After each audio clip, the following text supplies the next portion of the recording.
دے دوں. پہلا انٹرو آپ دے دیجئے. جی بالکل. ہمارے ساتھ انسان دوست میں ہے حافظ وقاص ان کا نام ہے, اور یوتھ یونٹی ویلفیئر آرگنائزیشن سے ان کا تعلق ہے, اور یہ بہت ہی یونیک کام کرتے ہیں. ویسے تو جتنے بھی ہمارے پاس انسان دو سیگمنٹ میں آ رہے نوجوان, وہ اپنی سوسائٹی کے لیے, اس ملک کے لیے بہت سا کام کریں, لیکن ان کا جو کام ہے اس میں تھوڑی سا ڈیفرینٹ ہے. اور میں یہ چاہ رہی تھی کہ میں آپ کو بتانا چاہ رہی تھی کہ ہمارے پاس جو حافظ وقاص موجود ہیں, یوتھ یونٹی ویلفیئر آرگنائزیشن سے ان کا تعلق ہے, اور آج کا جو ہمارا ٹاپک ہے حضرت عائشہ کے حوالے سے.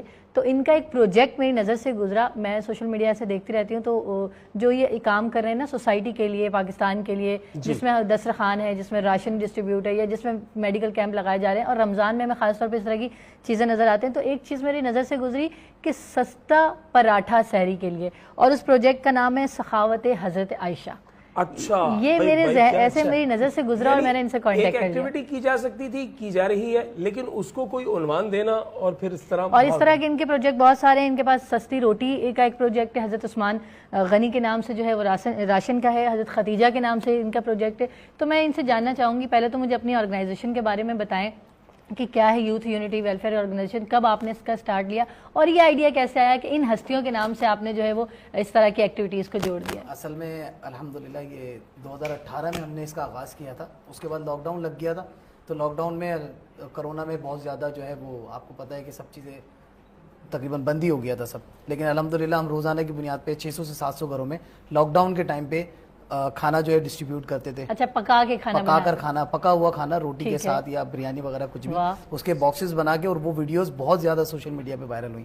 تو روزانہ سرجانی میں, اورنگی میں, اور لیاقت آباد میں, ملیر میں, یہ 4 ایریے ہم نے جو ہے وہ کور کرنے تھے, اور 700 سے 800 گھروں میں روزانہ تازہ پکا ہوا کھانا جایا کرتا تھا. پھر رمضان شروع ہو گئے تھے, تو رمضان میں بھی یہی سلسلہ تھا لاک ڈاؤن میں, کہ روزانہ سحری اور افطاری پہنچایا کرتے تھے. تو یہ سلسلہ الحمدللہ اتنا بڑا ہو گیا کہ چلتے چلتے لوگ مل گئے بہت سارے, اور ہماری جو یوتھ کے سارے لڑکے ہیں وہ ایک ساتھ ہو گئے الحمدللہ. تو پھر دسترخوان لگ گیا, دسترخوان لگا تو پھر پروجیکٹ شروع ہو گئے. ابھی رمضان سے پہلے الحمدللہ اچھا مجھے بتائیں نا وقاص, یہ کیا ہے کہ لوگ تو کرتے ہیں, راشن بھی ڈسٹریبیوٹ کرتے ہیں اور کھانے بھی بانٹ رہے ہوتے ہیں, جیسے ابھی آپ نے بتایا, یہ آپ نے سستی روٹی اور سستا پراٹھا یہ جو اسٹارٹ کیا, اس کے بارے میں مجھے بتائیں. اچھا, سستی روٹی اور سستا پراٹھا آغاز کرنے کا یہی تھا کہ میں پاکستان سے باہر آؤٹ آف کنٹریز بہت زیادہ وزٹ کرتا رہتا ہوں, چائنا میں بھی اور قطر میں بھی. میں نے تقریباً جگہوں پر یہی دیکھا ہے کہ رمضان سے پہلے جہاں بھی مسلم لوگ موجود ہیں دوسرے کنٹریز میں, وہ ریلیف دینے لگ جاتے ہیں. اور جبکہ پاکستان میں آپ کو پتہ ہے کہ ریلیف کی جگہ پر اور چیزیں مہنگی ہونا شروع ہو جاتی ہیں. تو ایک ذہن تھا کہ انشاءاللہ پاکستان میں اگر رمضان میں اس ٹائم ہوا تو لازمی کوئی نہ کوئی ایسا سلسلہ کرنا ہے جس سے عوام کو ریلیف ملے. تو کتنے کا ہے پراٹھا اور کتنے کا آپ دے رہے ہیں؟ ابھی اس وقت تقریباً جو تمام ہوٹلوں پہ جو پراٹھا مل رہا ہے وہ 50 روپے کا مل رہا ہے, لیکن ہم نے رکھا ہے 30 روپے کا پراٹھا. ٹھیک ہے, آپ نے اس کو 50% آف کر دیا. 50% آف کر دیا ہے. چائے بھی ہم نے 30 روپے کی رکھ دی ہے, وہ بھی 50 روپے کی ہے. انڈا ساتھ میں اگر ہے وہ بھی تو ہم نے 30 روپے کا رکھ دیا. تو آرام سے ایک بندہ جو ہے 90 روپے میں 60 روپے میں سحری کر سکتا ہے. نہیں تو آپ اس کو بالکل فری کر دیتے ہیں. اصل میں فری کرنے کا وہی معاملہ ہے کہ فری تو بہت ساری چیزیں ہو رہی ہیں نا, راشن بھی ڈسٹریبیوٹ ہو رہا ہے, چیزیں ہو رہی ہیں, لیکن فری میں پھر سفید پوش نہیں آتا.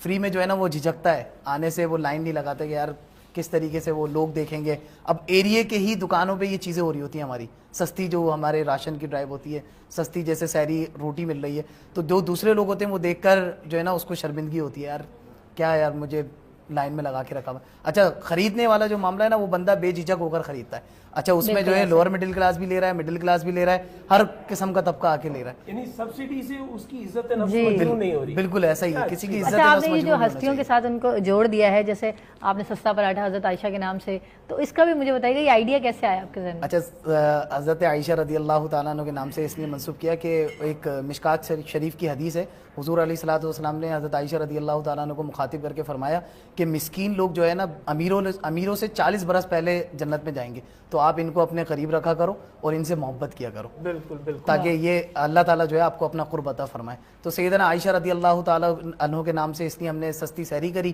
اسی طریقے سے سستی ایک ہمارا سستی روٹی کا پروجیکٹ ہے, وہ بھی پورے رمضان الحمدللہ ہونے, وہ عطائے خاتون جنت رضی اللہ تعالیٰ عنہ کے نام سے منسوب ہے. اس کے علاوہ سخاوت علی رضی اللہ تعالیٰ عنہ کے نام سے بھی ایک پروجیکٹ ہے جو کہ روزگار لوگوں کو فراہم کیا جا رہا ہے. اس کے علاوہ سخاوت عثمان غنی احساس راشن پروجیکٹ ہے, اس میں بھی ہم نے الحمدللہ ایک یونیک چیز یہ کری ہے کہ رمضان سے پہلے ہم نے ایک گفٹ کارڈ بنائے تھے.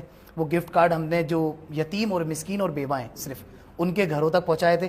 اب وہ آفس آتے ہیں ہمارے اور صرف کارڈ دکھاتے ہیں اور راشن لے جاتے ہیں, ان سے کوئی پوچھ گچھ نہیں کی جاتی. اور اگر ایک اور ان کی بڑی یونیک چیز ہے میں آپ کو بتانا چاہوں گی کہ ایک سے زائد مرتبہ بہت سے ایسے کام جو بار بار کیے جا رہے ہوں اور بہت اچھے کیے جا رہے ہوں اس پہ داد و تحسین بھی ہے، اور آپ کے لیے ہم دعا بھی ہیں، آپ کے لیے اللہ تعالیٰ آپ کو سلامت رکھے اور آپ اسی طرح شاندار اور کام یہ کرتے رہیں۔ اپنے جو بھی ان کی ایکٹیویٹیز ہوتی ہیں، جو ان کے کیمپس ہوتے ہیں، جو ان کے آفس ہوتے ہیں، وہاں پہ جو ان کے چیف گیسٹ ہوتے ہیں وہ علماء کرام ہوتے ہیں۔ کیا یہ بہت اچھی بات ہے کہ علماء کرام جو ہے وہ ہمارے سر کا تاج ہیں، اور ان کو یہ قدر و منزلت ملنی چاہیے کہ وہ بحیثیت مہمان خصوصی ہماری تقریبات میں آئیں، اور یہ کام آپ بھی کرتی ہیں جب آپ جو اس طرح کی تقریبات رکھتی ہیں تو مختلف مکاتب فکر کے علماء کو بڑے احترام کے ساتھ آپ بلاتی ہیں۔ بہت اچھی روایت ہے، بہت بہت شکریہ، آپ ہمارے ساتھ تھے۔